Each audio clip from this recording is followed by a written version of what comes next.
প্রশ্ন হলো যে ব্যক্তি কি আমাদের 500 বছর আগে মারা গেল, তাকে আল্লাহ তাআলা 500 বছর ধরে কবরের শাস্তি দিচ্ছেন।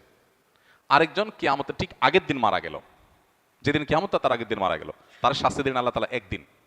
এখন নাস্তিক ভাইদের প্রশ্ন হলো যে ভাই, মনে করেন দুইজন একে অপরাধে মারা গেছে, সমান অপরাধী হয়ে মারা গেছে, একজন 500 বছর ধরে শাস্তি পাইছে কবরে, আরেকজন মাত্র একদিন পাইছে, এরপর তো কিয়ামত হয়ে গেছে, আর কবরের শাস্তির সুযোগই নেই।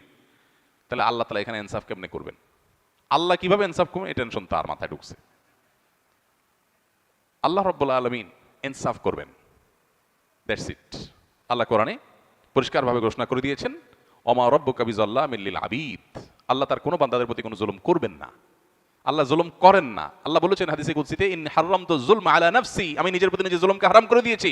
সো 500 বছর আগে মারা গেছেন, কিয়ামতের একদিন আগে মারা গেছেন, সেম অপরাধের অপরাধী, সমান অপরাধের অপরাধী, সমান দোষে দোষী, কিন্তু একজনকে 500 বছর ধরে শাস্তি, আরেকজনকে একদিন আগে শাস্তি।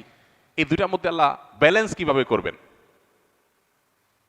তার হাজারটা ব্যবস্থা আল্লাহর কাছে থাকতে পারে, আমার এটা চিন্তা না করলেও চলবে। আল্লাহ করবেন ইনসাফ, এতটুকু নিশ্চিত। আল্লাহ জুলুম করবেন না, এটুকু নিশ্চিত। কিভাবে করবেন সেটা আল্লাহ ভালো জানেন, আমার জানার দরকার নাই। এটা হলো ইমানদারের কথা।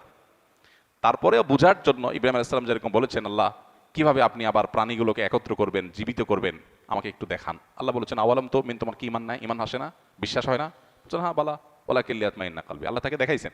তো বোঝার জন্য বলা, একজন মানুষকে 500 বছর ধরে শাস্তি দিলেন আল্লাহ তাআলা, আরেকজনকে একদিনে শাস্তি দিলেন। 500 বছরের শাস্তি একদিনে, এই শাস্তির কোয়ালিটি দিয়ে দীর্ঘদিন ধরে দেওয়া শাস্তি আর অল্প সময় দেওয়া শাস্তি দুইটাকে সমন্বয় করা সম্ভব কিভাবে? আপনি একজনকে 100টা কিল দিলেন, কিল, দুজন সমান অপরাধ করছে, একজনকে 100টা দিয়েছেন, আরেকজনকে একটা দিয়েছেন, দুইটাকে সমান করা সম্ভব না? সম্ভব না। এখন কিল মাপা যায়, এখন মানুষ কতটা জোরে আঘাত করেছে এটাও মিটার দিয়ে কি করা যায়? মাপা যায়। আপনি একজনকে ছোট ছোট করে 100টা কিল দিলেন, যে পরিমাণ কষ্ট পাবে, আরেকজনকে একটা বড় করে একটা দিলেন, সমান করা সম্ভব কি সম্ভব না? হ্যাঁ, 1000 কিল আর একটা কিল সমান করা সম্ভব কি সম্ভব না? হাতুড়ি দিয়ে এমন ভাবে জোরে দিলেন যেটা একদম নাই হয়ে গেল দুনিয়া থেকে। আরেকজনকে 10,000 কিল দিলেন। তো এই দুইটার মধ্যে যদি ব্যালেন্স করা সম্ভব হয়, তাহলে 500 বছর আগে মারা যাওয়া মানুষ আর কিয়ামতের একদিন আগে মারা যাওয়া মানুষের শাস্তির মধ্যে ব্যালেন্স করা কেন অসম্ভব হবে?